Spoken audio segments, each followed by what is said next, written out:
I'm May, and this is May's Crochets. I'm a beginner crocheter sharing my learning to crochet journey, and today I want to share these pencils that I made. So the pattern that I found is by Repeat Crafter Me. I think that's her name. I'll link the pattern in the description box below. I actually came across this pattern quite a while back and I was intending to make it sooner, maybe in time for sort of like back to school. Right now it's mid-September, so I kind of missed it by a little bit, but it's still kind of in the right season, the back to school season. So yeah, here are my pencils. So the really interesting thing about this pattern that was new to me is that it's made in sort of separate rounds that you then join. So everything that I've done up until now for Amigurumi has been, I guess it's considered like spirals where you just keep going, one round goes right into the next, into the next, into the next. With color changes, you often end up with these sort of big like color jogs where it's very visible that you're going from one color to the next. And so I had seen this pattern that it did not do that it instead has these sort of rounds that you actually join. But I wasn't sure how to do it. Maybe that's part of why I put off this pattern for a little bit, but I finally got around to it and I figured it out, and here they are. So I want to tell you a little bit about them and why I have two of them with two different yarns. So I actually set out, I had bought the colors. This is Premier Basix Chenille Brights, which I think at this point is kind of my favorite yarn. I've used it for a number of my patterns that I've worked on so far that are chenille. And I really enjoy working with it. It's really, really soft. It's nice to work with, nice and plush. But it does definitely have the downside, as with many chenille yarns, where it's hard to see the stitches. It's hard to really see what you're doing. It's hard to count back up, at the end of the round, or even how many rounds, but in particular, just they all kind of blend together. So it's hard to see. So I started off, I kind of worked my way through. I tried to figure out exactly what it meant at the end of each round to join to go to the next round.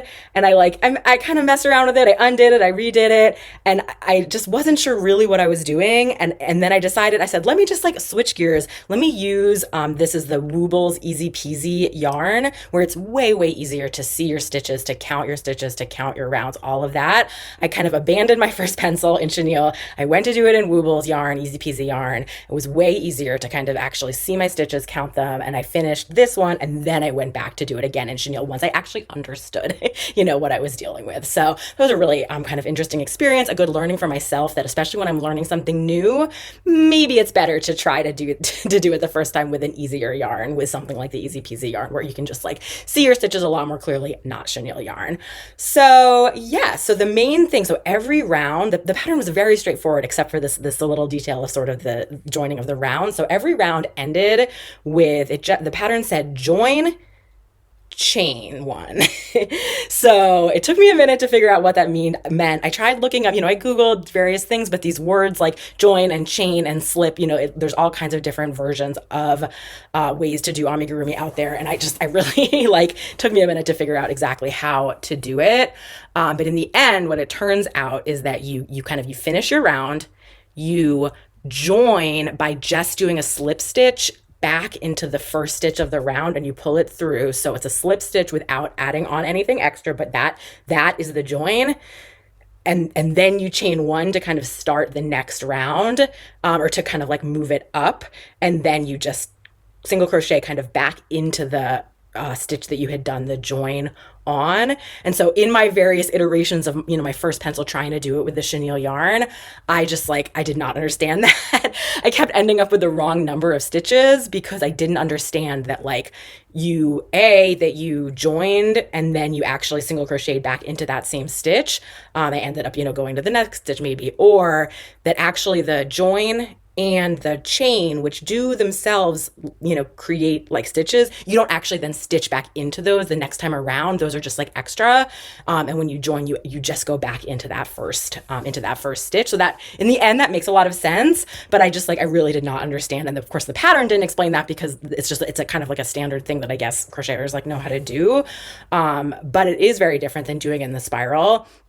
And I really did have to count, you know, every time I did a round, I had to really double check that I was like doing it right, that I kind of had most of this was 20 stitches around, that I had my 20 stitches, and that I would then have a little bit of extra. And it looks like there's like almost two, or maybe it ends up a little bit looking like 1.5 stitches left that you skip essentially, and then you join, and that like closes the round, and then you keep going. So yeah, really interesting learning for me. That's part of why I wanted to do this pattern, was I do want to kind of continue to branch out my skills and continue to learn new things. And this is clearly a different way of crocheting in the round, amigurumi and things like that.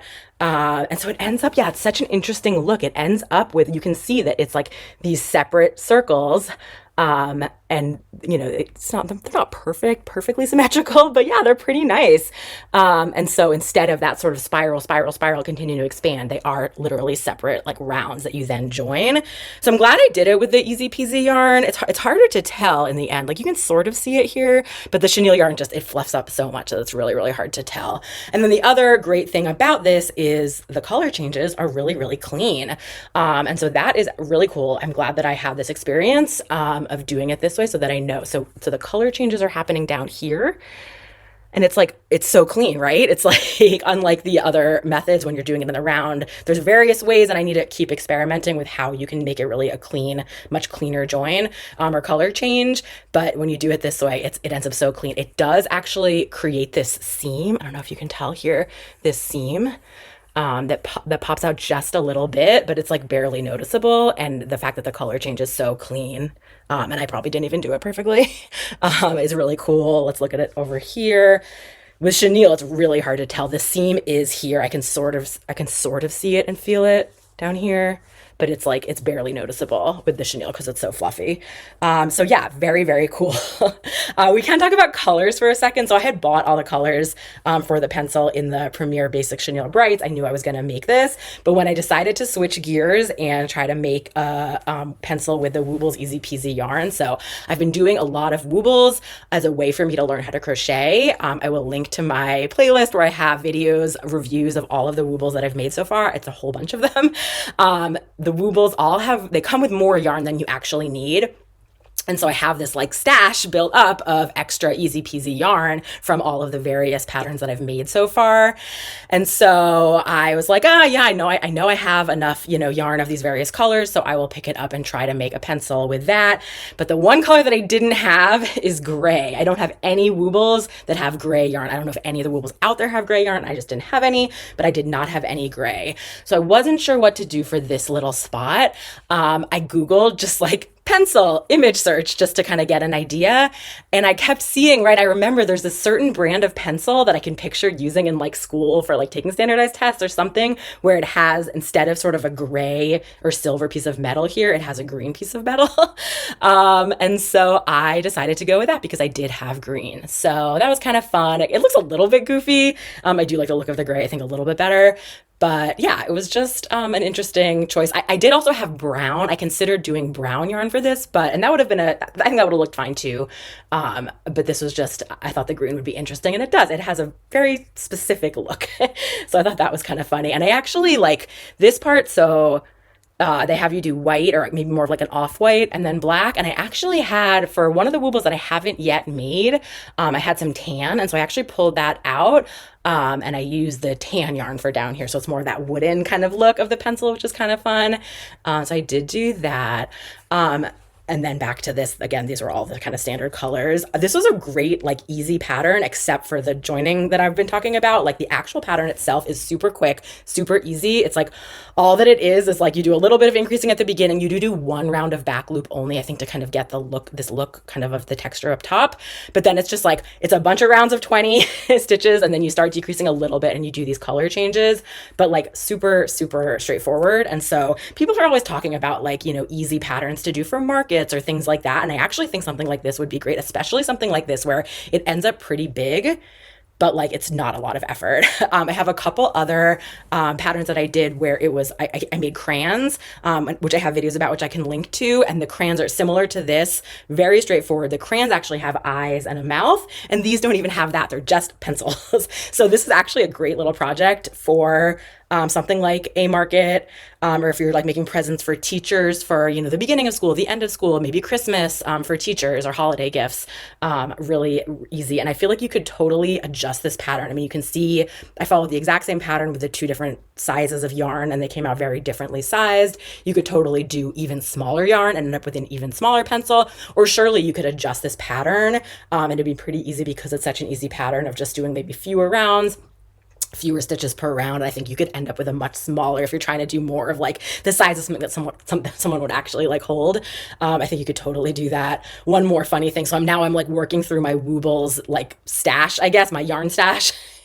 And I had a bunch of different yellow and like from different projects, and I didn't like think twice about it. And then as I was working, when I ran out of one and then I went to the other, can you see the different dye lots? I didn't even think about that for something like Woobles yarn, but of course Woobles yarn also has dye lots, and these colors ended up slightly off. So like this is a brighter yellow. This is actually a better like pencil color that's sort of slightly darker.